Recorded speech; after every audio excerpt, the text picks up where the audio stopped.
নমস্কার বন্ধুরা, ঐশীস কিচেনে সবাইকে জানাই স্বাগত। প্রতিদিনের মতো আজ আমি একটা নতুন রেসিপি নিয়ে চলে এসেছি। আজ আমি দেখাবো সজনের ডাঁটা আলু দিয়ে বাটা মাছের ঝোল। এই গরমে আপনারা এইভাবে পাতলা মাছের ঝোল বানিয়ে খাবেন, দেখবেন গরমে তৃপ্তি ভরে ভাত খেতে পারবেন। প্রথমেই দেখুন গ্যাসে কড়া বসিয়ে দিয়েছি, দিয়ে এর মধ্যে সর্ষের তেল দিয়েছি। এই তেলটাকে ভালো করে গরম করে নেব।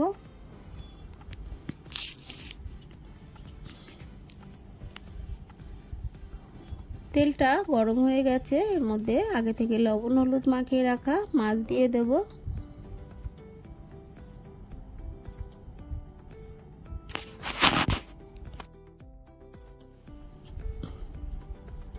মাছগুলোকে দিয়ে কিছুক্ষণ আমি এইভাবে রেখে দেব। তারপর এই মাছগুলোকে উল্টে পাল্টে ভালো করে ভেজে নেব। কিছুক্ষণ রেখে দেওয়ার পর মাছগুলোকে আমি উল্টে দিচ্ছি। এক পিঠ দেখুন কত সুন্দরভাবে ভাজা হয়েছে। এরকম কিছুক্ষণ রেখে দিয়ে উল্টাবেন, তাহলে মাছটা কড়ার গায়ে লেগে যাবে না।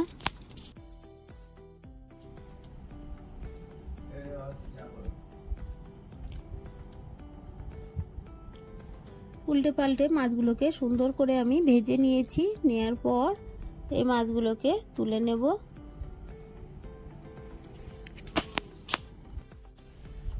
এই তেলের মধ্যে বাকি মাছগুলোকে দিয়ে আমি একইভাবে ভেজে তুলে নেব।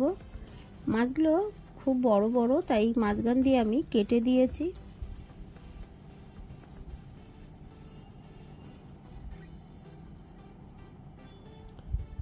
মাছগুলোকে তুলে নিলাম, তারপর বাকি মাছগুলোকে দিয়ে দেব। এই মাছগুলোকেও ভেজে তুলে নিলাম। এই তেলের মধ্যে আমি দিয়ে দেব 5 ফোড়ন, হাফ টিস্পুন 5 ফোড়ন আমি দিয়ে দিলাম। তবে আপনারা যারা 5 ফোড়ন খেতে ভালোবাসেন না, তারা হাফ টিস্পুন গোটা জিরে দিয়ে দেবেন। দিয়ে দিলাম কেটে রাখা আলু। আলুগুলোকে আমি লম্বা করে কেটেছি, আপনারা আপনাদের পছন্দ মতো কেটে নেবেন। দিয়ে দিলাম একটা মিডিয়াম সাইজের কুচানো পেঁয়াজ, আর দিয়ে দিলাম কাঁচা পাকা লঙ্কা। ঝালটা আপনারা যেমন খান সেই মতোই দেবেন। দিয়ে দিলাম এর মধ্যে লবণ 1 টিস্পুন, তারপর দিয়ে দেবো হলুদ গুঁড়ো। দিয়ে বেশ কিছুক্ষণ নেড়ে কষিয়ে নেব।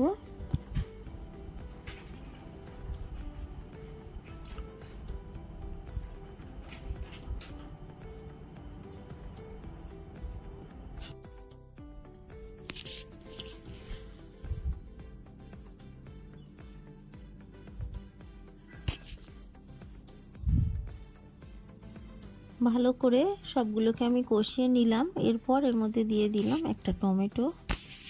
টমেটোটাকে দিয়ে আরও বেশ কিছুক্ষণ এইভাবে আমি নেড়ে একই সঙ্গে কষিয়ে নেব।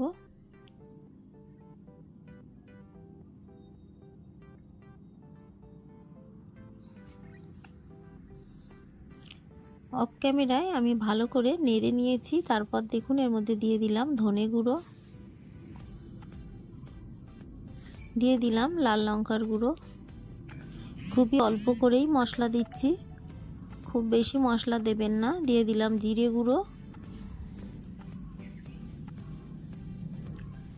অল্প একটু জল দিয়ে এই মশলাটাকে ভালো করে কষিয়ে নেব।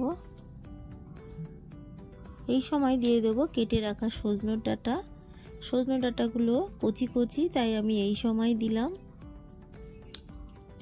দিয়ে মশলার সঙ্গে একই সঙ্গে সজনের ডাঁটাটাকেও আমি কষিয়ে নেব।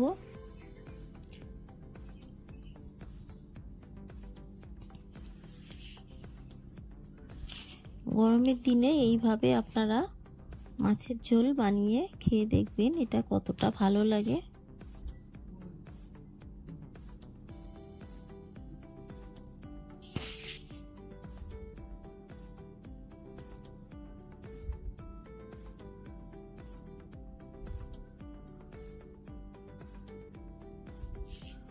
ভালো করে কষিয়ে নিলাম।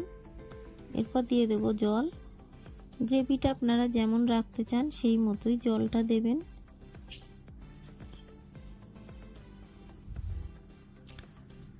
জল দিয়ে আমি ভালো করে একটু নেড়ে দিলাম, তারপর ঢাকা চাপা দিয়ে ফুটিয়ে নেব। ফুটে উঠেছে, দেখুন ঢাকাটা খুলে দিলাম। এরপর ভেজে রাখা মাছগুলো সব এর মধ্যে দিয়ে দেব।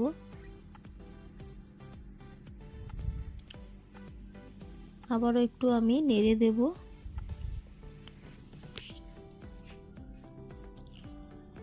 ঢাকা দিয়ে আবারও বেশ কিছুক্ষণ ফুটিয়ে নেব। কিছুক্ষণ পর ঢাকাটা তুলে নিলাম, নিয়ে আবারও নাড়ব।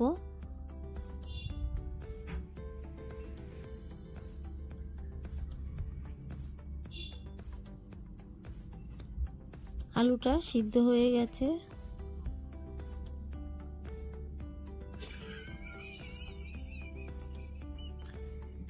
একটু লবণ লাগবে, তাই একটু লবণ দিয়ে দিলাম।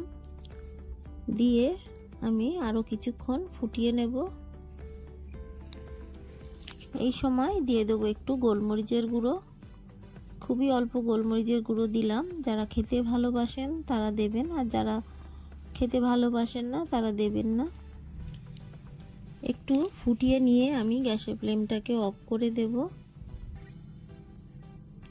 ঢাকা দিয়ে আমি আরো 2 মিনিট ফুটিয়ে নিয়ে ঢাকাটা তুলে দেখুন রান্নাটা হয়ে গেছে। গ্যাসের ফ্লেমটাকে আমি অফ করে দেব। আমার এই রেসিপিটি আপনাদের ভালো লাগলে প্লিজ আমার চ্যানেলটিকে সাবস্ক্রাইব করে পাশে থাকা বেল আইকনটি ক্লিক করে দেবেন, তাহলে আমি যখন কোনো নতুন ভিডিও ছাড়বো আপনাদের কাছে পৌঁছে যাবে। রেসিপিটি ভালো লাগলে একটা লাইক করতে ভুলবেন না। রেসিপিটি কেমন লাগলো আমাকে কমেন্ট করে জানাবেন। ভালো থাকবেন, সুস্থ থাকবেন। আবার দেখা হবে পরের ভিডিওয়। পুরো ভিডিওটা দেখার জন্য সবাইকে জানাই অসংখ্য ধন্যবাদ।